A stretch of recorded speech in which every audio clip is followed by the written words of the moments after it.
সদ্য বিদায়ী রাষ্ট্রপতি মোহাম্মদ শাহাবুদ্দিনের বিরুদ্ধে মামলার বিষয়টি আদালতের এখতিয়ার। তবে রাষ্ট্রপতি হবার আগে ও পরে কোনো দুর্নীতি অনিয়ম করে থাকলে ব্যবস্থা নেওয়ার সুযোগ রয়েছে বলে জানালেন প্রধানমন্ত্রী তথ্য উপদেষ্টা ডাক্তার জাহিদুর রহমান। সচিবালয়ে নিয়মিত ব্রিফিংয়ে তিনি বলেন, জুলাই আন্দোলনে স্নাইপার দিয়ে 7.62 মিলিমিটার বুলেট ব্যবহারের অভিযোগ সঠিক নয়। পুলিশের চাইনিজ রাইফেলে এই বুলেট ছিল। তথ্য উপদেষ্টা আরও জানান, টুথপেস্টে ক্ষতিকর মাইক্রোপ্লাস্টিক পাওয়ার বিষয়টি খতিয়ে দেখছে সরকার। মাহবুব কবির চপলের আরেকটি রিপোর্ট।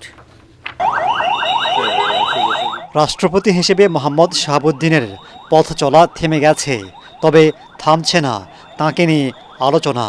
সংবিধানের 51 অনুচ্ছেদ তাঁকে দায়মুক্তি দিলেও ইসলামী ব্যাংকের শেয়ার কেলেঙ্কারি, জুলাই মানবতাবিরোধী অপরাধসহ অন্তত 3টি মামলার আবেদন হয়েছে তাঁর বিরুদ্ধে। প্রধানমন্ত্রীর তথ্য উপদেষ্টা জানান, আইন অনুযায়ী রাষ্ট্রপতি হবার আগে ও পরে অপরাধ করলে বিচার করবার সুযোগ আছে। দায়মুক্তির ব্যাপারটা নিয়ে একটু বিভ্রান্তি আছে। তার পদে থাকাকালীন সময়ে কোনো লিগ্যাল ইস্যু ফেস করবেন না। আমি এই রাষ্ট্রপতির কথা বলছি না, এনি প্রেসিডেন্ট আগে করা কোনো বিষয় এবং পরেও যদি কোনো কিছু থেকে থাকে সেগুলোর জন্য নিশ্চয়ই তার বিরুদ্ধে লিগ্যাল অ্যাকশন নেওয়া যাবে। আদালতে যাচ্ছে সবকিছু, আদালতেই সবকিছু ঠিকঠাক হোক, বাংলাদেশ আদালত কাজ করছে। জুলাই আন্দোলনে শিক্ষার্থীদের উপর স্নাইপার দিয়ে 7.62 mm বুলেট নিক্ষেপের বিষয়টিকে ভিত্তিহীন মনে করছেন প্রধানমন্ত্রীর তথ্য উপদেষ্টা। আমি অবাক হয়ে যাই, কোত্থেকে লুকিয়ে কোনখান থেকে এসে স্নাইপার গুলি করেছে ব্যাপারগুলো এইরকম না। এবং যে প্রচারণাটা আছে আওয়ামী লীগের পক্ষ থেকে, যে আন্দোলনের পক্ষে থাকা মানুষ, সরকারের মানে হাসিনা সরকারের বিরুদ্ধে থাকা মানুষ স্নাইপার হয়ে গুলি করে মানুষ মেরেছে হাসিনাকে বিপদে ফেলার জন্য, এরকম একটা ন্যারেটিভ তৈরির চেষ্টা আছে। দ্যাটস আটারলি রং।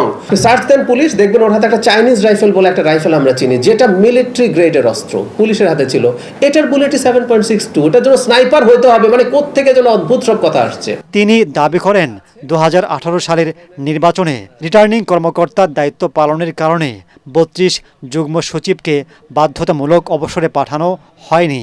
ওই নির্বাচন সহ 2008 সালের নির্বাচন নিয়েও তদন্ত হওয়া উচিত বলে মনে করছেন তিনি। সরকার এখনো 2018 নির্বাচনের জন্য ঘোষিতভাবে কোনো পদক্ষেপ নেয়নি। সেটা যখন করতে যাবে সেখানেও তো নির্বাচনী অপরাধ আছে। সেই অপরাধের জন্য যারা যারা যে পর্যায়ে জড়িত আছে তাদের বিরুদ্ধে ব্যবস্থা নেওয়া যাবে, এমনকি ফৌজদারি ব্যবস্থাও নেওয়া যেতে পারে। আফজাল ভাই 2008-এর কথা বললেন, ওইটারও ইনভেস্টিগেশন দরকার। সম্প্রতি দেশের 34 ব্র্যান্ডের টুথপেস্টের মধ্যে 26টিতেই ক্ষতিকর মাইক্রোপ্লাস্টিক পাওয়া গেছে।